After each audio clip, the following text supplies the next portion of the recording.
जय श्री राम। भगवत प्रेमी प्रभु श्री राम के शरणानुरागी देवियों, सज्जनों, साहित्य प्रेमी बंधुओं, साहित्यकार मित्रों,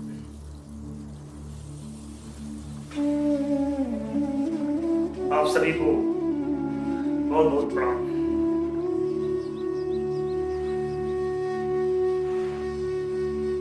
कल के इस प्रेमायण महाकाव्य पाठ्य के सत्र में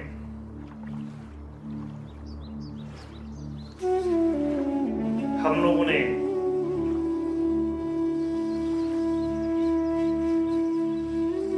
जो कुछ सुना, आज उसी श्रृंखला को आगे बढ़ाते हुए हम आज के 12वें सर्ग में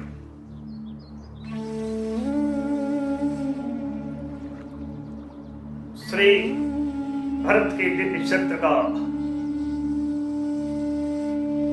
उनके विविध गुणों का और मां कैकेयी के चरणों में उनका जो प्रेम है,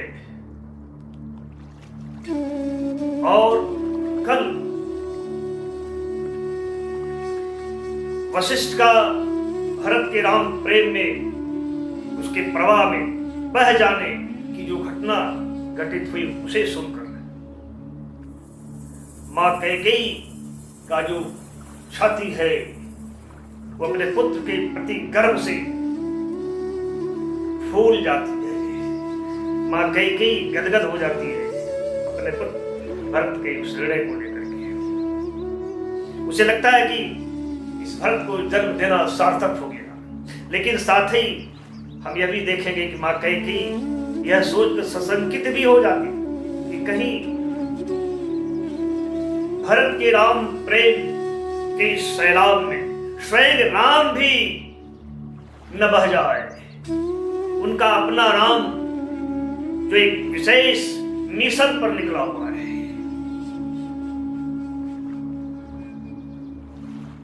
इसलिए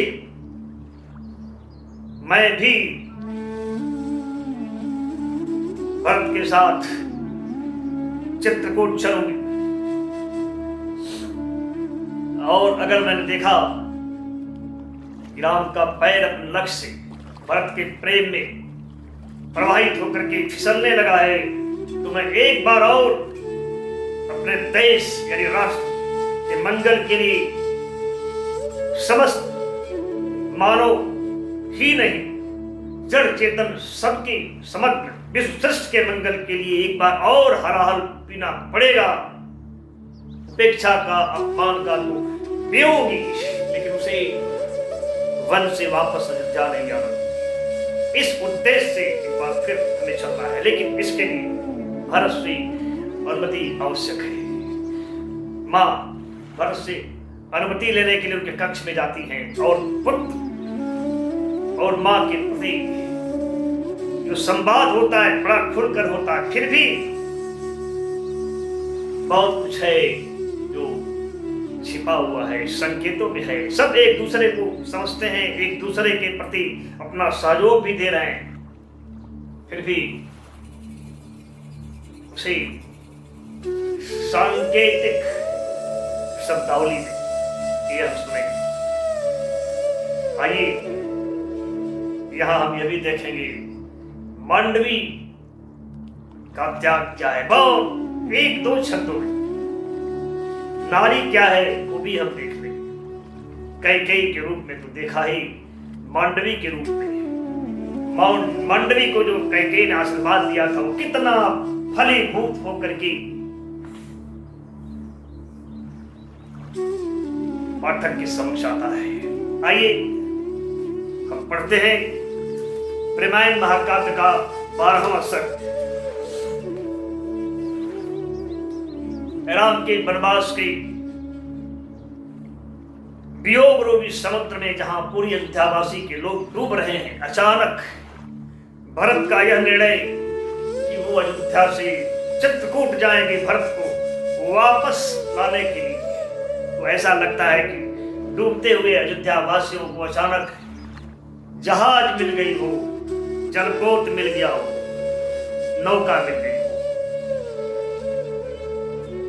चलिए यहीं से शुरू होता है। राम के वनवास विरह समुद्र में, राम के वनवास विरह समुद्र में, रहे बूढ़ल लोग जे ले प्राण के, आ भरत के राम प्रेम जहाज तब बन गईल अवलंब उनके जान के, बन गईल अवलंब उनके जान के। और मां कैकेयी कितना गदगद हुई अपने हृदय में, उसके नेत्रों से भरत के प्रति प्रेम और आशीर्वाद के आंसू छलक पड़े। राज्य पद के त्याग अग्रज प्रेम पर, बड़े भाई के प्रेम में अयोध्या जैसे राज्य का साम्राज्य का त्याग, यह सुन करके राज्य पद के त्याग अग्रज प्रेम पर, कहे कई सुन गर्द से पुल का उठले, मेह बरसा गे हमें निज नयन से, पाँव से सिर ले नहा हर्षा उठल, पाँव से सिर ले नहा हर्षा उठल। इतना जल बरसा की कैकेयी उसमें नहा ली अपने कर्म में बैठे हुए, अपने कमरे में कक्ष में बैठी बैठी। मेह बरसा गे हमें अपने घर में कक्ष में, निज नयन से पाँव से सिर ले नहा हर्षा उठल। और फिर अपने मन में क्या कहती है, कह उठल मन में भरत कुल धन्य तू, भरत कुल धन्य तू, हो गईल सुत मोर जन्मावल सुफल, दूध के हर कर्ज चुकता हो गईल, हिया के विश्वास जीवन पा चुकल। है पुत्र तुमने जन्म देना सार्थक हो गया, दूध का सारा ऋण तुमने उतार दिया, हृदय का विश्वास आज जीवन प्राप्त कर लिया। जो लगता था कि ये विश्वास मर जाएगा, विश्वास था मेरा पुत्र ऐसा ही करेगा, अविश्वास तो तुम्हारे प्रेम पर दूसरों लोगों के लिए था, कहीं भाग न जाए वशिष्ठ, कहीं भाग न जाए, लेकिन ये भी विश्वास था कि तू अपनी मां से भिन्न कैसे सोच और चिंतन रख सकता है। हे पुत्र, मेरे सिर पर जो कालिक लग गया है वो धूले न धूले, छूटे न छूटे सारा संसार मुझे कुमाता कहे, मेरा मुख न देखे, मगर मुझे इस बात का गर्व और संतोष है कि मैं जिंदगी भर भरत की मां कहलाऊंगी।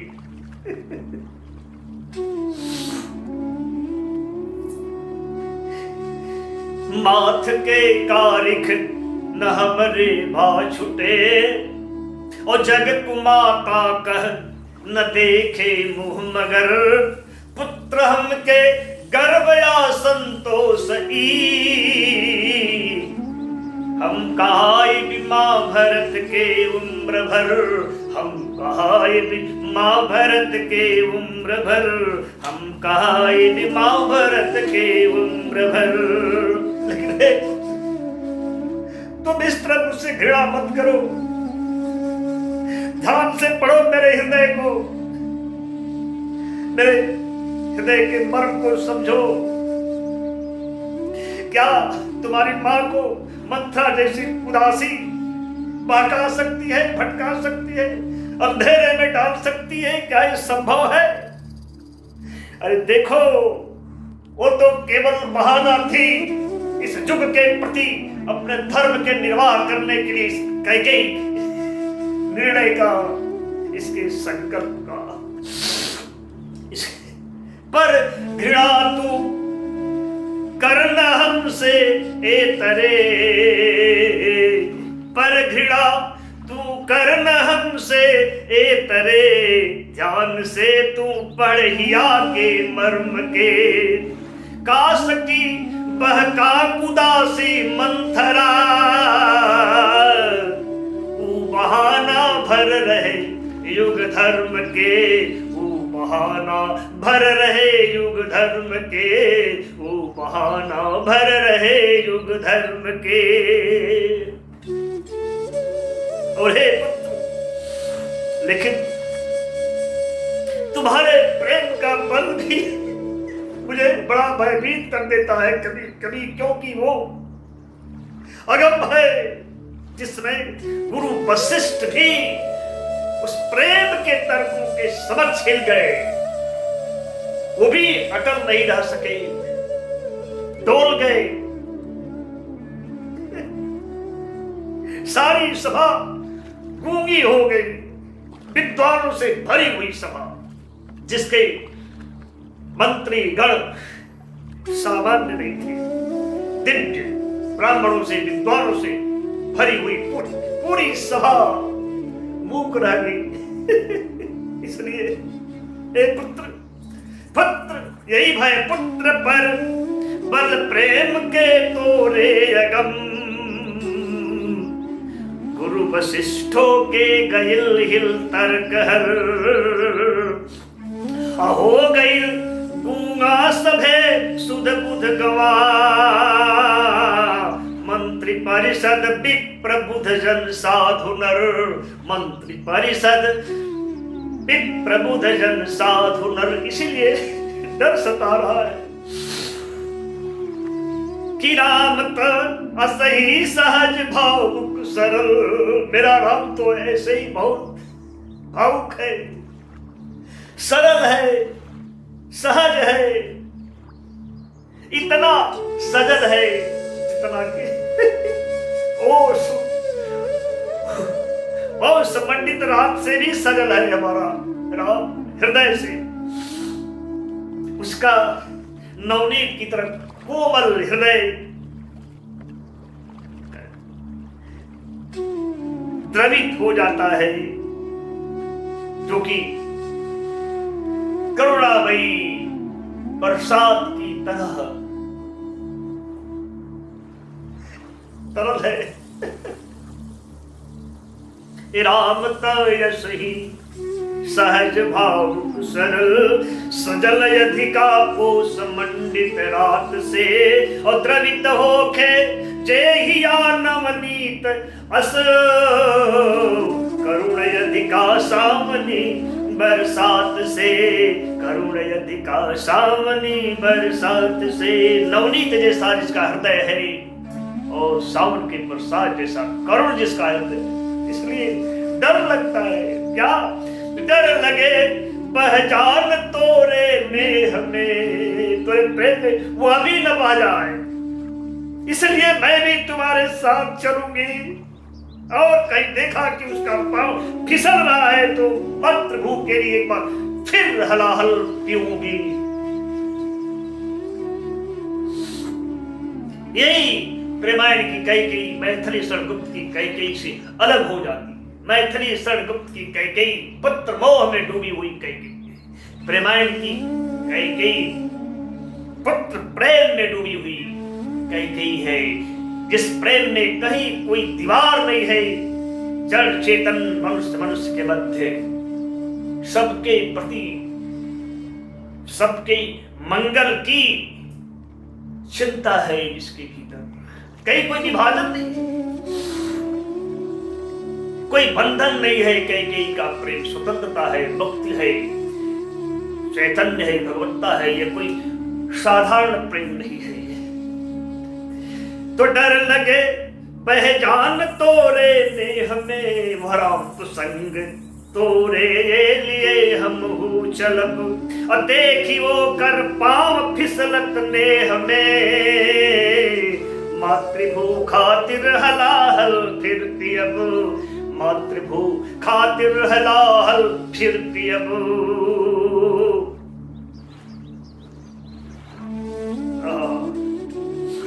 और फिर हमारी माँ कैकेयी सिर पर कांटों का ताज है, जिसके कांटों का ताज सिर पर लिए, नैनों में जल और हृदय में मातृभू का चित्र जो खिलाया है, विश्व पीड़ा का जो चित्र खिलाया, उससे शोक में चिंता में डूबी हुई मां कैकेयी खुद स्वयं चल करके भरत के कक्ष में अपने पुत्र से मिलने निकल पड़ा। ताज सिर पर काट के ले नयन जल, और मातृभू के चित्र ही में या खिलल, देखिए कर गत विकल हो कैकेयी। अपने राष्ट्र की दुर्दशा देखकर, रावण के अत्याचारों को देखकर उसका हृदय व्यथित हो जाता है।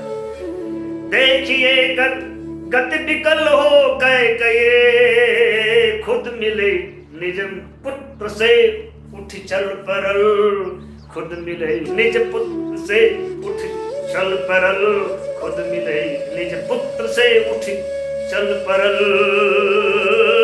कैकेयी के हाल ने ये तरे, इधर कैकेयी का हाल ऐसा है। उधर सारी अयोध्या मोद में आनंद में नाच रही है। ऐसे लगता है जैसे सकेती के समय, तंगी के समय में किसी पुरुष को अचानक नौकरी मिल जाए तो कितना आनंद होता होगा। वैसे ही राम विरह में डूबी हुई अयोध्या अचानक भरत के निर्णय से गदगद हो उठती है। कैकेयी के हाल एने एतरे, और मोद में नाचत जहां कौशलपुरे, पा गईल होखे सकेती के समय, जस पुरुष बेकार कौनो नौकरी, जस पुरुष बेकार कौनो नौकरी। या किसी बेवा के होठों पर अचानक उसकी मरी हुई हंसी कफन फेंक करके मरघट से वापस आ गई हो। किसी गरीब पिता ने कन्यादान जैसा बड़ा यज्ञ पूरा कर दिया हो, इतना आनंद में भरी हुई है अयोध्या। लौट आयल एक बेवा के हंसे, फेंक जैसे निज कफन शमशान से, कर गई होखे गरीबी में निपट, ब्याह कन्या के पिता सम्मान से, ब्याह कन्या के पिता सम्मान से। दहे भरे समाज की विसंगति में कोई पिता गरीबी में, निर्धनता में सम्मान पूर्वक कन्यादान पूरा कर ले तो कितना आनंदित होगा। वैसे ही आनंदित हो गई भरत के निर्णय से अयोध्या। और एक तुलना देखे किस तरह से आनंदित है अयोध्या भरत के निर्णय से, कि पेड़ तर गुमनाम बेघर जिंदगी, जैसे खाना बदोश पेड़ के नीचे गुमनाम से जिंदगी लेकर के जीते हैं, और उनके पास कभी खुशी जाते ही नहीं। खुशी शर्माती हो उसके पास जाने में, उसके निकट जाने में, लेकिन अचानक उस बेचारे के पास दे बस आज सुंदर अपना घर हो जाए तो क्या पूछना है। पेड़ तर गुमनाम बेघर जिंदगी, पास जे करे जा खुशी शर्मा चले, लगत जैसे वो बेचारे दैव बस, आज सुंदर घर नगर में पा चले, शहर में उसको घर मिल गया हो। कितनी खुशी ऐसे खाना बदोश को होगी, कुछ वैसी ही खुशी अयोध्या वासियों को होगी। गाँव उठल हर कंठ मन में मोद भर, सब भरत का यशगान करने लगे, गदगद हो करके जयकार करने लगे, सबका शरीर पुलकित हो गया। नैनों में बरसात बन के जिसका हृदय शक्की था भरत के प्रति, वो भी भरत के प्रेम को देख करके रो पड़ा, और हृदय में पश्चाताप से व्यथित हो गया कि मैंने भरत पर शंका की। गाँव उठल हर कंठ मन में मोद भर, और भरत के जस गीत तन पुल का उठल, नैन से बरसात बन सक्की हिया, लखी भरत के प्रेम रो पछता उठल, लखी भरत के प्रेम रो पछता उठल। माँ सुमित्रा कौशला के ही तिमिर, और माता सुमित्रा कौशला के हृदय में जो अंधकार फैला हुआ था, आशा की एक नन्ही सी किरण उसने उतारा दी है भरत के निर्णय से। उनका मूर्छित हो गया वात्सल्य फिर से जीवित हो उठता है। किससे? भरत के निर्णय रूपी स्वच्छ जल को प्राप्त करके।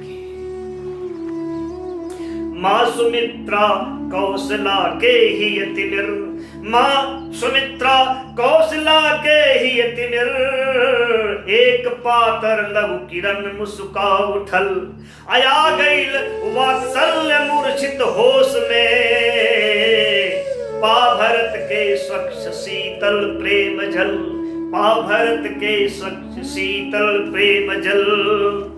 बूढ़े हो, बच्चे हो, जवान, युवतियां और युवक हो, सभी रथ, घोड़ा, गज, तरह तरह के वाहन सजाने लगे। व्यग्रमन से भरत के साथ जाने की तैयारी करते हुए सभी कब सुबह होगी, भोर होगी, मनाते हुए सो नहीं रहे, जागरण कर रहे हैं, रात्रि जागरण। बूढ़ बालक नारी नर युवती युवक, बूढ़ बालक नारी नर युवती युवक, रथ तुरग गजयान साजे लगल सब, संग जाए के भरत के व्यग्रमन, बामनावत लोग होई भोर कब, बामनावत लोग होई भोर कब, बामनावत लोग होई भोर कब। जिसको कहा जाए तुम घर रहो, आपको नहीं जाना है, विषय हो उठता है, सह नहीं पाता है, उसको ये सब सूल की तरह लगते हैं। उनके लिए राम के बिना क्या जिंदगी, क्या सुख से भरा हुआ सदन घर, सब उसको मानो अपने पहले भूल पर कोसने लगते हैं। तुम इसी लायक हो, घर ही रहने लायक हो, तुमने शंका किया था भरत के प्रेम पर। घर रहल जे के कहा हो जा विकल, सह सके के हून सुन ए शूल के, राम बिन का जिंदगी का सुख सदन, सब रहे कोसत पहल का भूल के, सब रहे कोसत पहल के भूल के, आग लागे सुख सदन संपत्ति सजे। इस सुख सदन और संपत्ति में आग लग जाए, जिसका मोह हम लोगों को बेहोश कर गया, कोई आंख नहीं फूट गई जो देखते रह गई, और राम हमारे नजर से ओट हो गए, चले गए।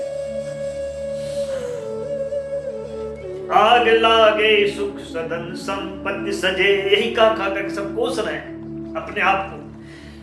आग लागे सुख सदन संपत्ति सजे, मोह जे कर कर गइल बेहोश हाल, आंख ना फूटल की देखत रह गइल, राम चल गइले नजर से मोटहा, राम चल गइले नजर से मोटहा, पर भरत जा मांडवी से यस कहत। इधर भरत मांडवी से जा करके कुछ और ही कह रहे हैं, कर हे मांडवी से, हे प्रिय,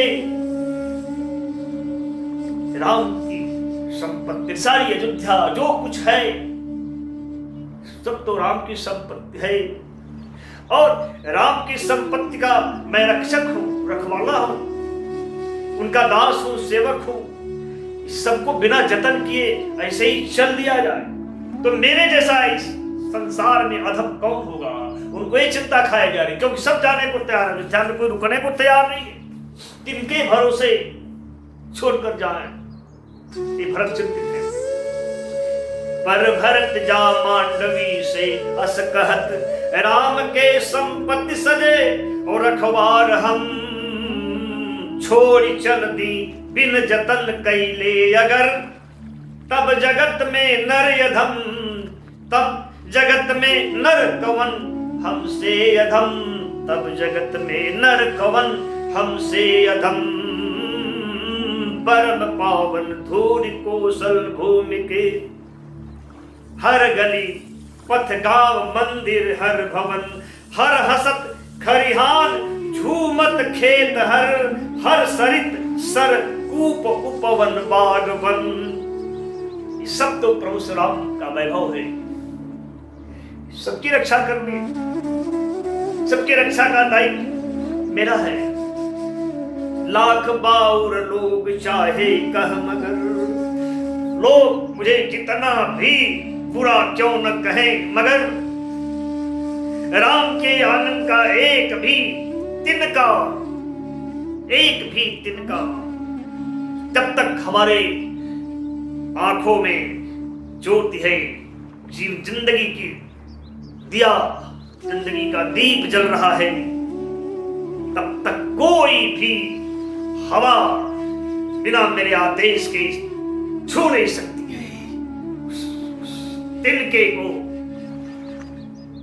वाह, लाख बाउर लोग चाहे कह मगर, राम के आंगन के को घास तिड़, आंख में हमरे जरत जब ले दिया, ना बयारो छू सकी आदेश बिन, हवा भी नहीं छू सकती है राम के साम्राज्य के एक भी तिनके को।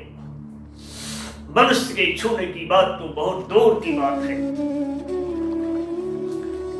राम के हित का भंजन यानी राम के हित को खंडित करना, उनके कल्याण की मंगल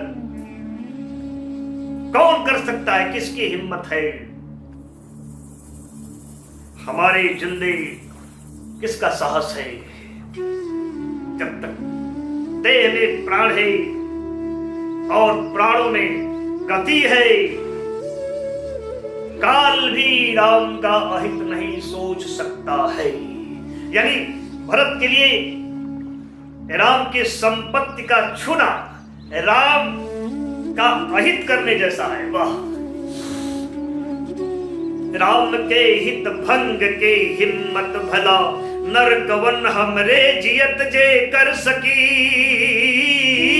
और प्राण जब ले देह में गति प्राण में, सोचना कालो अहित उन कर सके, सोचना कालो अहित उन कर सके। मां कैकेयी ने तो अपने कठिन कठोर भूमिका का निर्वहन कर लिया, अकेले पी गई अजस के अपमान के सारे गर्व को। तो फिर अगर मेरा पैर धर्म के उस रास्ते से दिग गया, हिल गया, टल गया, तब तो ये उस मां कैकेयी के दूध का सबसे बड़ा अपमान है।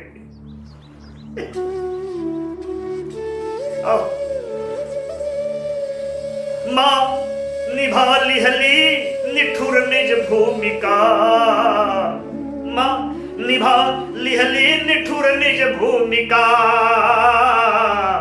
पी अकेले हा अजस के कटुगरल, पी अकेले हा अजस के कटुगरल, हो चली अपमान उनके दूध के, धर्म पथ से मोर पग जो हट परल, धर्म पथ से मोर पग जो हट परल, धर्म पथ से मोर पग जो हट परल। और तभी अचानक सैनिका आ जाती है, दासी आ जाती है कि मां कैकेयी आई। यह सुनकर के भरत मां कैकेयी के आगमन के लिए दौड़ पड़ते हैं अपनी प्रिया मांडवी के साथ।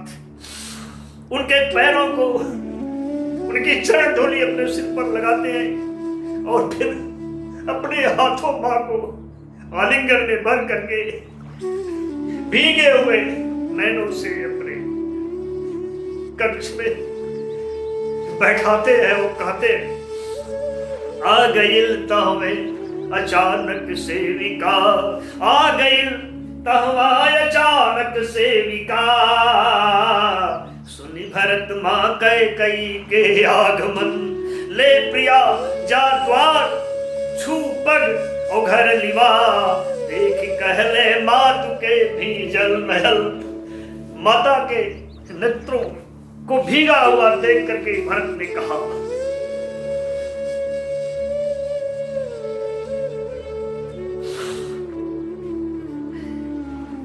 मां कैकेयी के नेत्र जो आंसुओं से भरे हुए थे, उन गीले नेत्रों को देख करके भरत अपने को रोक नहीं पाते हैं और कहते हैं, मां अरे रोवत भला तू ए तरे।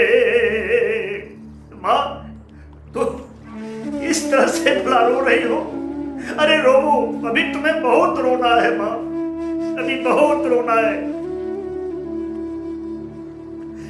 तुम तो हे मां, तुम्हारी एक ही परिभाषा है कि तुम नीर की बदली हो,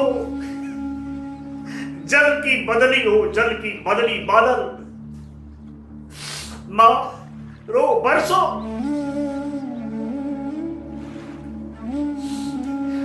क्योंकि तुम्हें अपने इन आंसुओं से बहुत सारे कालिख धोने हैं जो तुम्हारे शर्त पर लग गए हुए से संसार को दिखाई दे रहे। रो मां अरे रोवत भला तू ए तरे। रो अरे हारो बहुत रोवे के बा। रो अरे हारो बहुत रोवे के बा। नीर के बदली अरे मां खूब रो। लोर से कारिख बहुत धोवे के बा। लोर से कारिख बहुत धोवे के बा। लोर से कारिख बहुत धोवे के बा। हो लोर से कारिख बहुत धोवे के बा। हे मां, ये संसार इन आंसुओं की कथा नहीं जानता, उसकी व्यथा नहीं जानता। कैसी व्यथा है तुम्हारे और तुम्हारे आंसुओं की। तुम्हारे जीवन बगिया के दुखी ओस की पीड़ा कौन जानेगा मां, और यह युग नहीं जानेगा मां हमारा इतिहास क्या है। तुम्हारा जीवन तो ये जो ठूठ पलाश जैसा तुम्हारा भेष हो गया है, इसके पीछे की पीड़ा को ये जो भला क्या जानेगा। जग न जाने का कथा कैसन व्यथा। जग न जाने का कथा कैसन व्यथा। तुहर बगिया के दुखारी ओ सके। तुहर बगिया के दुखारी ओ सके। जुग न जाने अम्बा इतिहास का। जुग न जाने अम्ब का इतिहास का। जुग न जाने अम्बा इतिहास का। तुहर ठूठ पलाश ऐसन भेस के। तुहर ठूठ पलाश ऐसन भेस के। मां समय के पृष्ठ पर निज बुद्धि के। हे मां, समय के पृष्ठ पर लोग अपनी अपनी बुद्धि के 100 कथा गढ़ गढ़ करके तुम्हारे बारे में रचेंगे, लिखेंगे। लेकिन लोग जिल्द बांधते हुए तुम्हारे जीवन ग्रंथ पर हाय रह जाएंगे, लेकिन तुम्हारे जीवन वेद को नहीं पढ़ पाएंगे, नहीं बाझ पाएंगे। उनकी दृष्टि केवल जिल्दों पर ही अटक करके रह जाएगी। जीवन ग्रंथ में जो वेद छिपा है, उपनिषद छिपा है, वहां तक उसे नहीं बाझ पाएंगे। मां समय के पृष्ठ पर निज बुद्धि के। लोग गढ़ी है तुहर रच 100 कथा। पढ़ न पई है जिल्द बांधत हायऊ। तुहर जीवन वेद के कोमल व्यथा। तुहर जीवन वेद के कोमल व्यथा। बस जिल्द ही बांधते रह जाएंगे। तुम्हारी जिंदगी तो वेद की तरह है मां। उसे नहीं पढ़ पाएगा। लेकिन हे मां, तुम्हारा यज्ञ निष्फल नहीं जाएगा।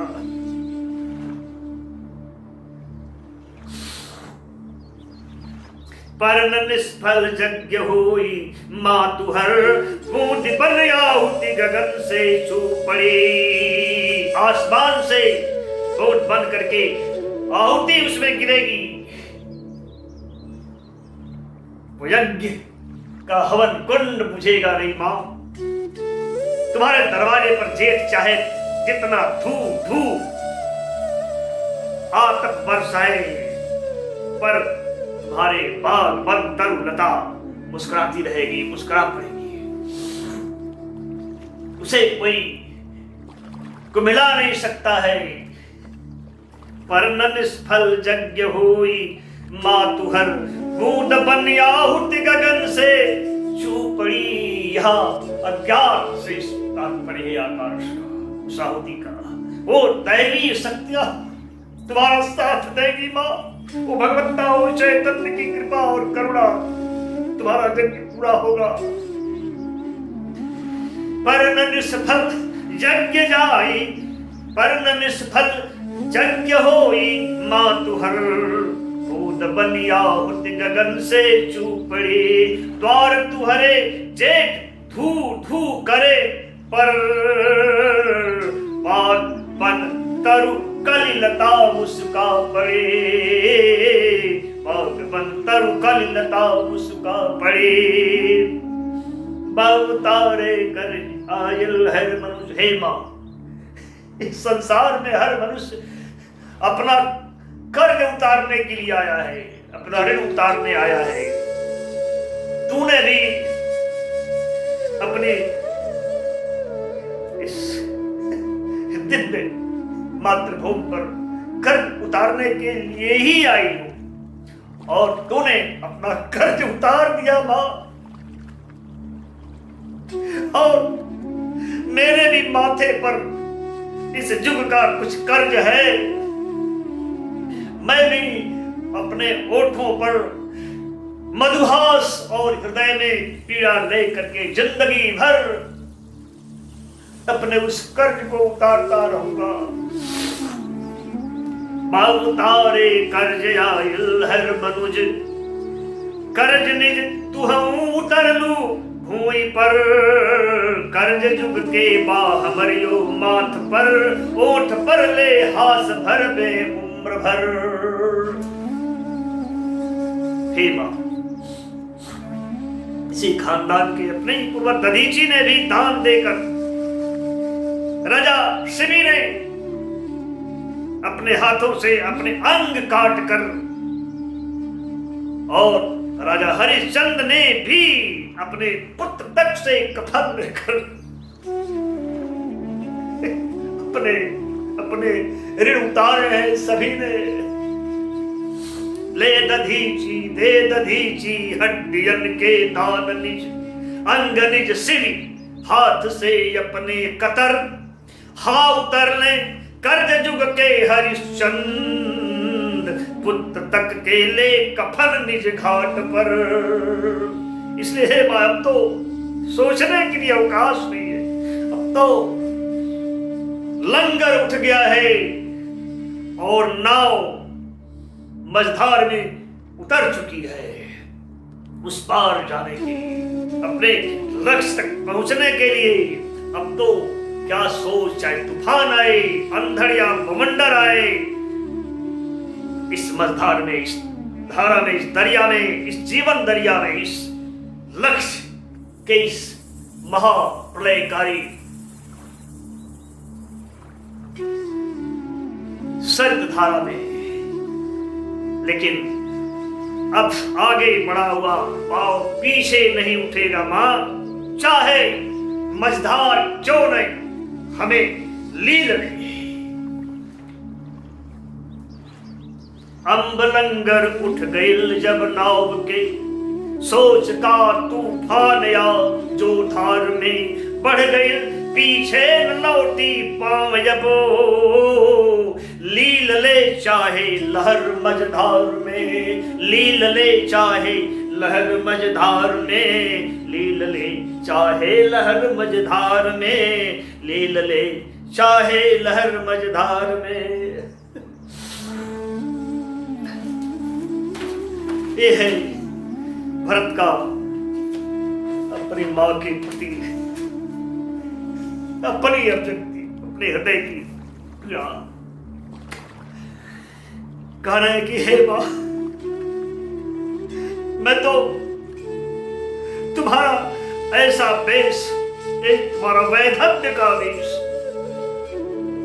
अपमान, उपेक्षा, कलंक से मरा जड़ा हुआ यह रूप मैं न देख सकता हूं, न देख सह सकता हूं, बर्दाश्त कर सकता हूं, और अपने हृदय की पीड़ा और भाव को मैं संसार से कह भी नहीं सकता हूं,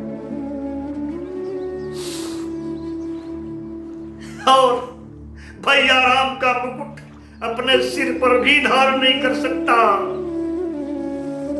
हे मां, सह सकब ना तुहर ऐसन भेष हम, बात ना कुछ हम जगत से कह सकब, ताज भैया राम के सपनों में हम, माथ पर अपने कबो ना धर सकब।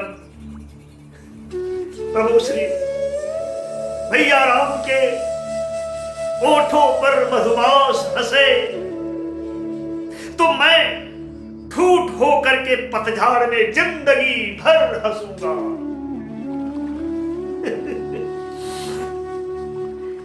प्रभु श्री राम के ओठ आनंद के गीत गा सके तो मैं हंसते हंसते जलधारा में अमर हो जाऊंगा।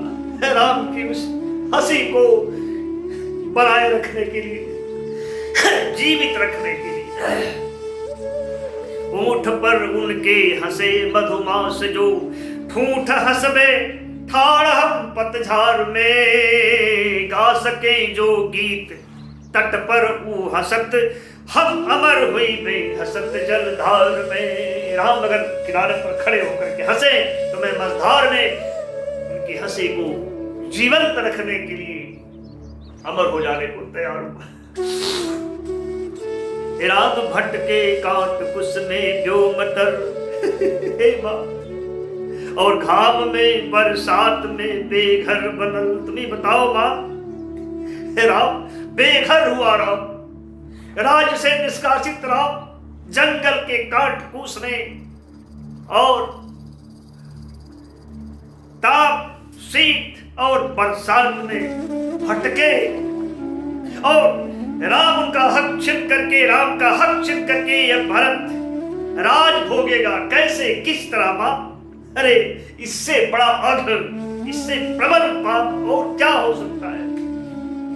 राम भट्ट के काट कुछ में व्योमतर, और घाम में बरसात में बेघर बनल, राज भोगी छीन उनकर हक भरत के तरे हा, अरे ई अघ प्रबल के तरे हा, अरे ई अघ प्रबल।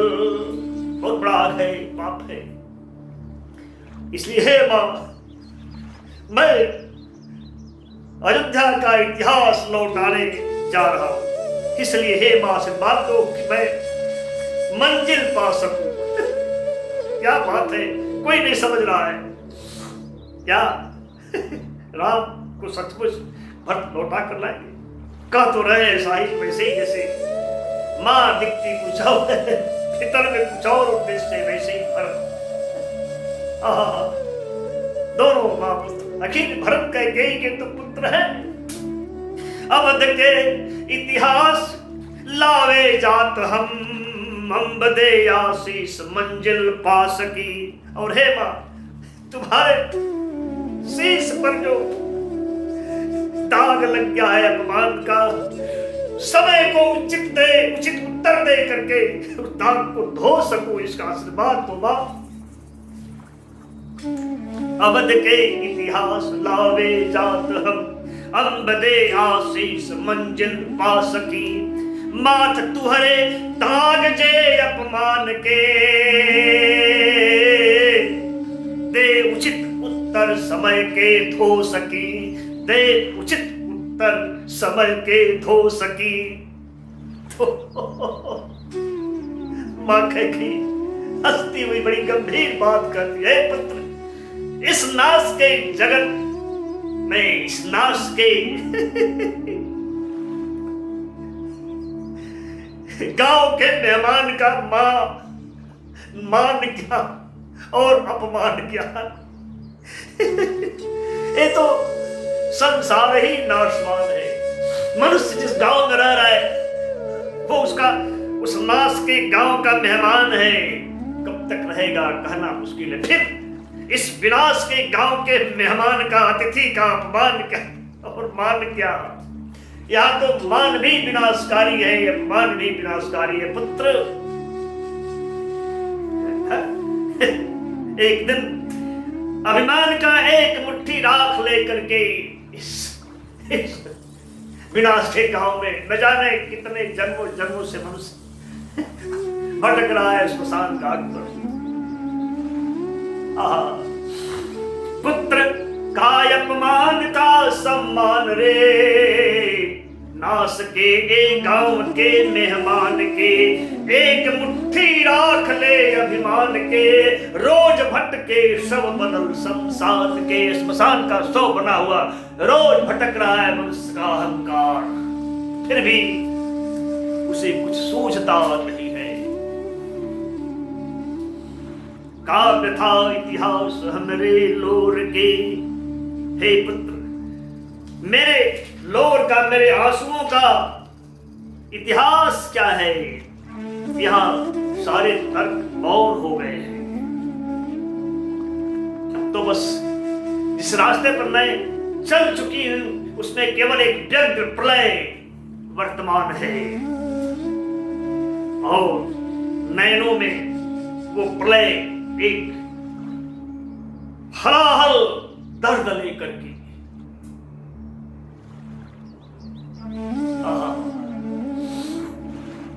काव्य था इतिहास हमरे लोर के, हो गइल बा मौन सगरो तर करे। अब बचल बस राह में बेकल प्रलय, नैन में लिहले हलाहल दर्द रे।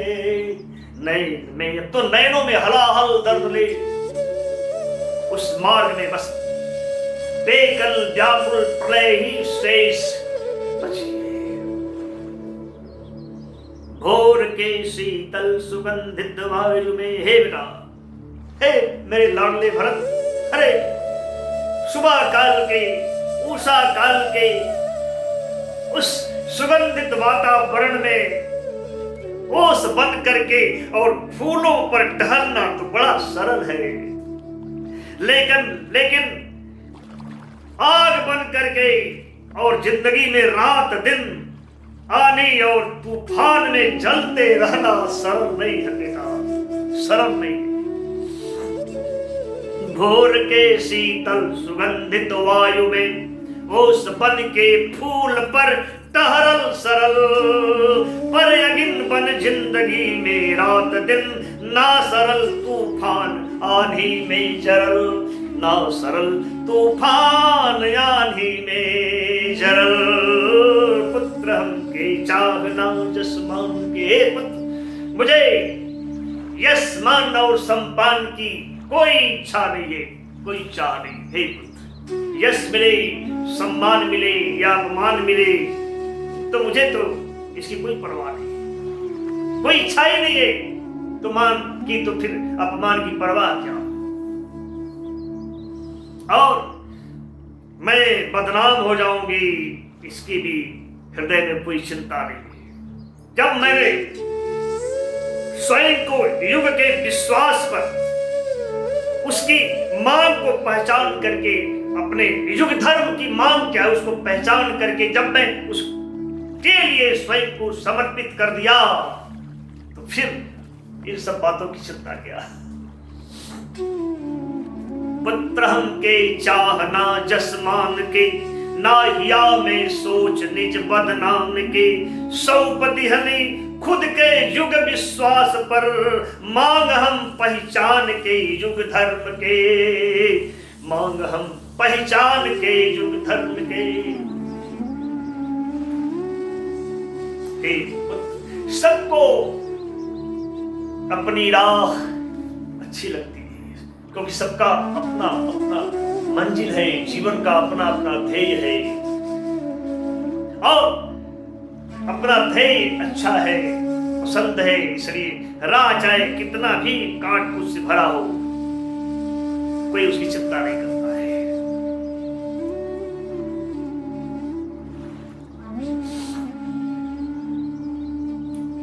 लाख थप्पड़ बवंडर उस मार्ग पर चलते हुए व्यक्ति के गालों पर मारे चढ़े, कितना भी गली गली गांव बदनामी यानी बदनाम करे, लेकिन एक संकल्प लिया हुआ पाँव वापस कहां लौटता है। राह आपन पुत्र सबके प्रिय लगे, लाख चाहे काट पुसगढ़ पाँव में, लाख थप्पड़ दे बवंडर गाल पर, भा करे बदनाम तम गली गांव में। यानी अंधकार चाहे जितना गली और गांव उसको बदनाम करे, और प्रेम के निज याग में हर निस दिया, देखो इसकी परवाह करता है। प्रेम का जो दीप है अपनी ही आग में, अपनी ही हृदय को फूंक फूंक करके और संसार के तम को, अंधकार को पीता है, और दीपक को प्रतिदिन अपने गले से लगाते हुए प्रतिदिन पागल सलभ यानी पतंगा जल मरता है। क्यों? प्रेम के निज आग में हर निस दिया, फूकिया पन हिया पिय जग के तिमिर। प्रेम के निज आग में हर निस दिया, फूकिया पन हिया पिय जग के तिमिर, और नित लगावत दीप के अपने गले, जर मरे पागल सलब आधर बहिर।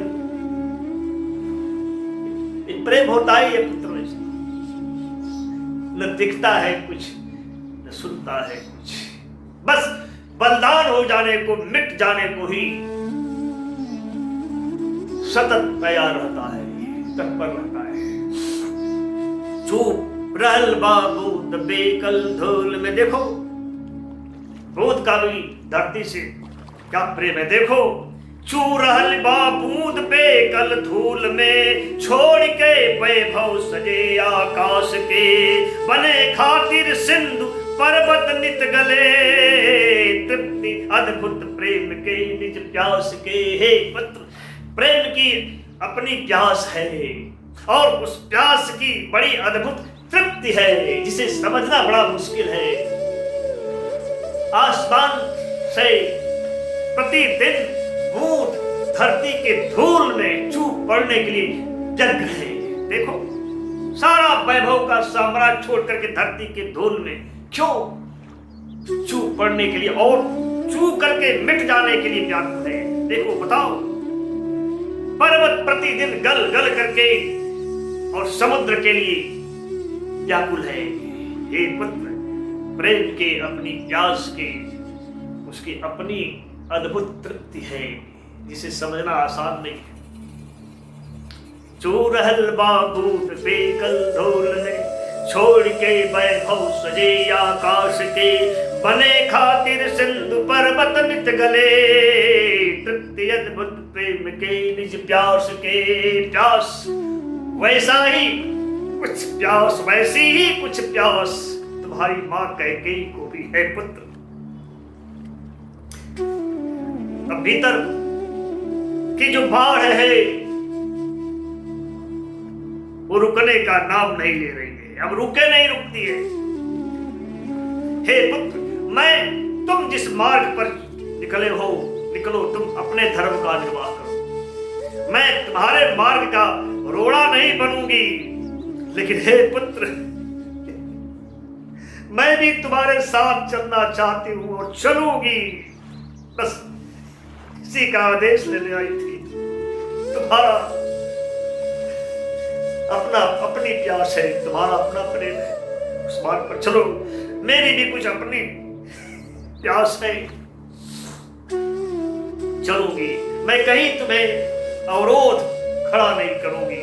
प्यास अब हमरो सहाना प्राण के, हमारे लिए जो प्राणों का प्यास है वो बर्दाश्त नहीं हो रही।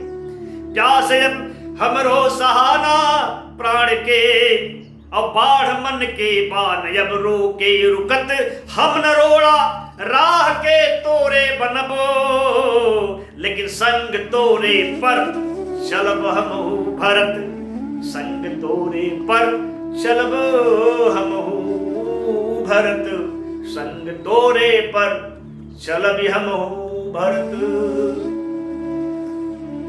प्राण प्यासल तृप्त हो जई हैं भले,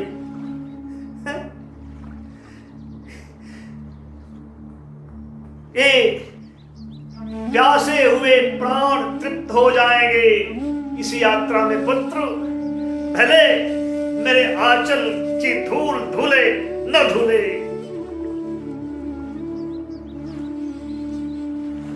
मुझे देख करके, केवल देख करके मेरा राम मेरे हृदय की बात सुन लेगा, कहने की जरूरत नहीं पड़ेगी, मेरा ओठ खुले चाहे न खुले। मैं अगर वहां उपस्थित रही तो मेरा राम मुझे देखने मात्र से मेरे मन की बात सुन लेगा, मेरा ओठ खुले न खुले।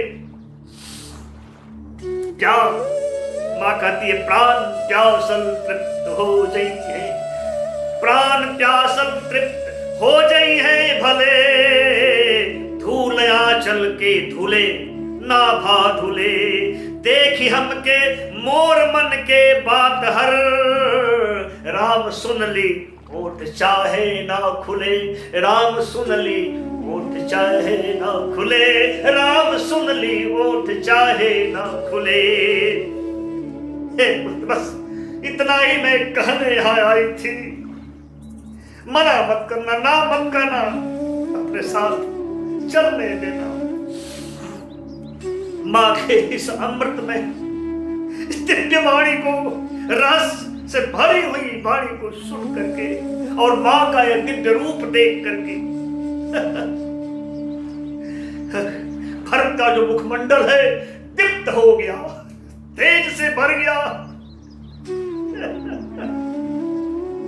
बस कहीं करके बस यहाँ अतने कहे आइल रही, बस यहाँ अतने कहे आइल रही, ना न करी है सुख कहत मन भर गइल, असुन सुधामय बैन माँ के रूप लखी,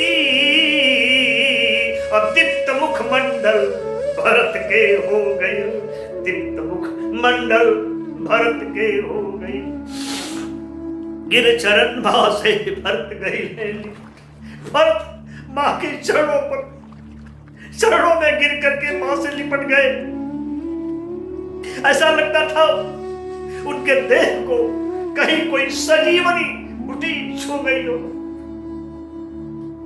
कुछ तरल था मन में जो कहीं से बह चला, कोई झरना फूट गया भीतर में, और सारा दग्ध माने जलता हुआ अब तक जो प्राण था शीतल हो गया भरत का।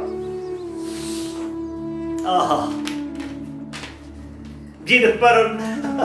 गिर चरण में मां भरत से, गिर चरण में, गिर चरण मां से भरत गई लिपट, गिर चरण मां से भरत गई लिपट, और देह में जैसे सजीवन छू गइल, कुछ तरल मन में कहीं से बह चलल, कुछ तरल मन में कहीं से बह चलल, दग्ध सगरो प्राण शीतल हो गइल, दग्ध सगरो प्राण शीतल हो गइल, दग्ध सगरो प्राण शीतल हो गइल।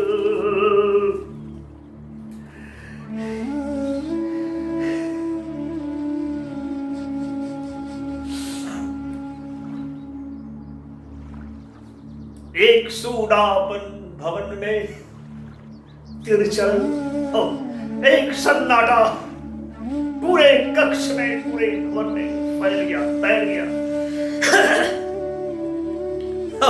फिर भरत के नेत्र खर खर खर खर यानी झर झर झर झर झर उठे। नेत्रों से बरसात होने लगी, लेकिन कहने के लिए कहीं कुछ शब्द नहीं मिल पा रहा था। क्या कहें? मुंह में बेचारी जीभ व्याकुल घूम रही थी, लेकिन कुछ बोल नहीं पा रही थी। एक सूनापन भवन में तिर गई, एक सूनापन भवन में तिर गई। फिर लगल खर खर भरत के दृग झरे, पर कहे खातिर मिले ना शब्द कुछ। अब व्यर्थ मुंह में जीभ बेकल हो फिरे, व्यर्थ मुंह में जीभ बेकल हो फिरे। ये रहे करकत अगर सोच, भरत का हृदय पिछले पाप को सोच करके फटा जा रहा था। मैंने मां को क्या क्या क्या समझा और क्या क्या नहीं कहा।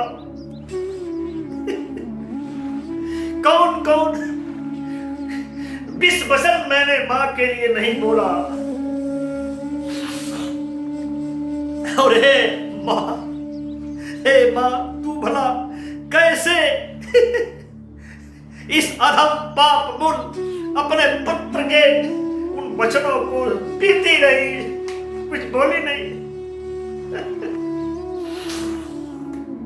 ही रहे करकत विगत अध सोच के, पिछले बीते हुए पाप को सोच करके भरत का हृदय करक रहा था। ही रहे करकत विगत अघ सोच के, हाय कैसे बिख बचन दिहली उगल। अम्ब पी गईलू भला तू के तरे, निज अधम अघमूल सुत के कटुगरल। तुम्हारे पुत्र के द्वारा दिया हुआ सारे जहर पी गई मां। लेकिन कैकेयी ने भरत को खींच कर अपने छाती से लगा लिया। फिर और अपने मन में कही, भरत से नहीं, अपने मन में कहती है, पुत्र रो मत, पुत्र इस तरह से मत रो, क्योंकि तुझे रोता दे मेरी छाती फटी जा रही है। डर लगता है कहीं मैं अपना वरदान वापस न ले लूं।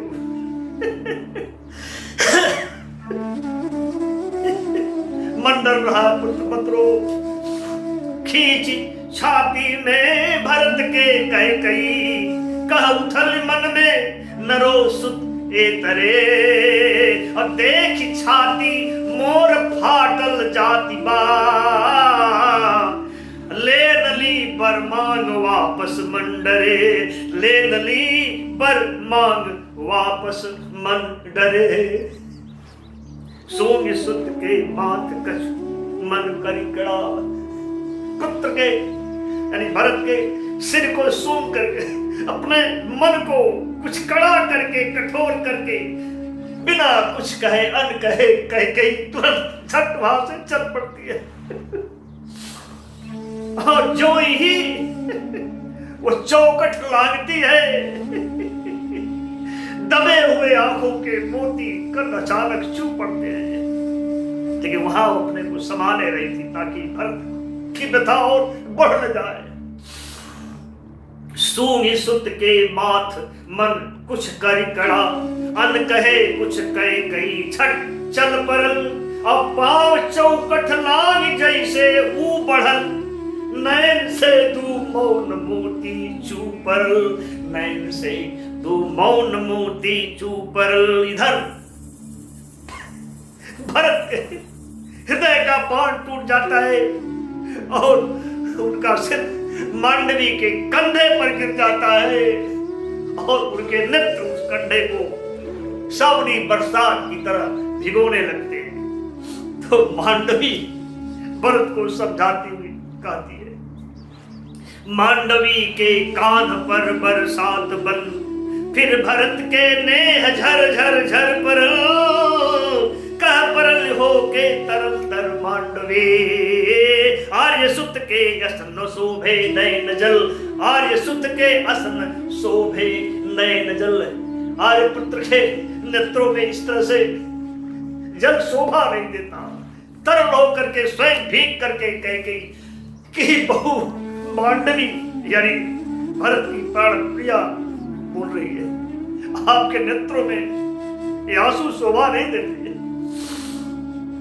अरे क्षत्रियन के जाति जो है क्षण छवन, ये बड़े भाग्य का क्षण है। इसी क्षण की प्रतीक्षा को क्षत्रिय जाति करते रहती है। बलिदान देना और उसे बलिदान देने का अवसर कब प्राप्त होगा, क्षत्रिय जीवन में उसी क्षण की तलाश रहती है। नाथ, हे नाथ, हे आर्यपुत्र, क्षत्रियन के जाति जो है छन जवन, आ गई वो घड़ी मंगलदायिनी, वह मंगल घड़ी आ गई है। अब कोई भी अमंगल हमारे राह को रोक नहीं सकता है। अगर हमारा हृदय विश्वास और सेवा के भाव से धनी हो, दुनिया की कोई ताकत हमारे मार्ग को रोक नहीं सकती है। क्षत्रियन के जाति जो है छन जवन, आ गई वो घड़ी मंगलदायिनी, काय मंगल रोक पाई पथ अगर, हो हिया विश्वास सेवा के धनी। इसलिए यहाँ पर मांडवी का और अपने बहनों के प्रति विश्वास, एक बहुत छोटा सा झलक उसके व्यक्तित्व का आप देखिए, जिसका भी त्याग कहाँ कम है किसी से। कहती है, हे नाथ, आप अयोध्या की तनिक भी चिंता मत करें, जाएं आपके संग पूरी की पूरी अयोध्या जाए, सारी माताएं जाएं, भैया शत्रुघ्न जाएं, सचिव गण, विप्र गण, गुरु पूज्य जो भी जाना चाहे जाए, स्वजन जाए, प्रियजन जाए, समस्त नगरवासी जाए। लेकिन हम यहाँ पर तीनों बहनें अपने हाथ में और तलवार धनुष बाण लेकर के अवध की रक्षा करने के लिए समर्थ हैं। रहेगी, हम तीनों नहीं जाएंगी। सारा संसार देख ले और जान ले कि देश की सेवा करने का अधिकार हमें भी है, और हम स्त्री है तो क्या हुआ है, हम फूल भी हैं और अंगारा भी है। जाए हे प्रभु, कहती है नाथ, नाथ कुछ चिंता करी ना अवध के संग, जा जो मात जा रिपुदमन, जा सचिवगण विप्रजन गुरु पूज्य, जा स्वजन प्रियजन सजे, जा नगर जन पर यहाँ रहबे निडर तीनों बहिन, पर यहाँ रहबे निडर तीनों बहिन, हाथ में तलवार आ धनुबान ले, देश सेवा के हमरियो हक पिया, फूल या अंगार हम जग जान ले, फूल या अंगार हम जग जान ले, फूल या अंगार हम जग जान ले। जय श्री राम। आज का यह 12वां सर्ग यही विश्राम को प्राप्त होता है। कल के पाठ सत्र में हम पुनः मिलेंगे और 13वें सर्ग का पाठ करेंगे। तब तक के लिए आप सभी को बहुत बहुत नमस्कार, बहुत बहुत आभार। जय श्री राम।